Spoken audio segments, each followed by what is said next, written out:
एक दिन सर्दी की रात थी और ठंड अपने चरम पर थी। एक गांव के छोटे से घर में दो छोटे बच्चे आरव और अनाया अपनी दादी माँ के साथ बैठे थे।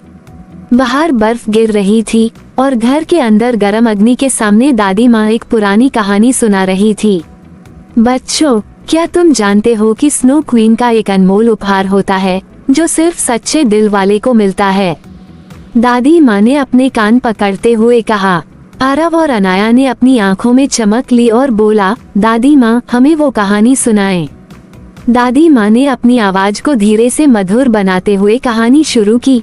बहुत सालों पहले एक दूर देश में स्नो क्वीन रहती थी। वो अपनी चमकती हुई बर्फी जैसी सफेद पोशाक में अपने राज्य को अपनी ठंडी लेकिन प्यारी मुस्कान से स्नेह देती थी, लेकिन उसमें एक छुपी हुई गर्म प्यार की लहर थी। सिर्फ वो लोग महसूस कर सकते थे जिनका दिल सच्ची से भरे होते थे। एक दिन स्नो क्वीन को पता चला कि उसके राज्य में एक छोटा बच्चा जिसका नाम कुणाल था, अपनी माँ के लिए एक नई चादर लेना चाहता था, लेकिन उसके पास पैसा नहीं था।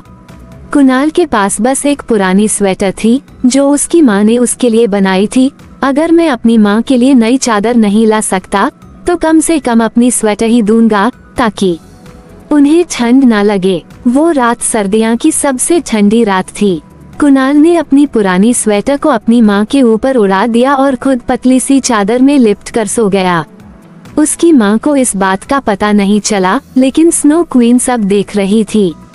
अगले दिन सुबह जब कुणाल उठा तो उसने देखा कि उसकी माँ के ऊपर एक नई चमकती चादर थी और उसकी पुरानी स्वेटर वापस उसके पास थी, लेकिन इस बार वो स्वेटर किसी आम स्वेटर से ज्यादा गर्म थी, जैसे उसमें स्नो क्वीन ने अपना प्यार भर दिया हो।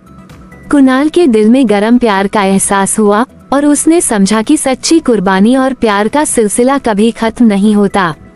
अगर तुम सच्चे प्यार और ईमान से अपने प्यारे लोगों का ख्याल रखते हो तो दुनिया की सबसे खूबसूरत चीजें तुम्हारे पास खुद चल कर आती हैं।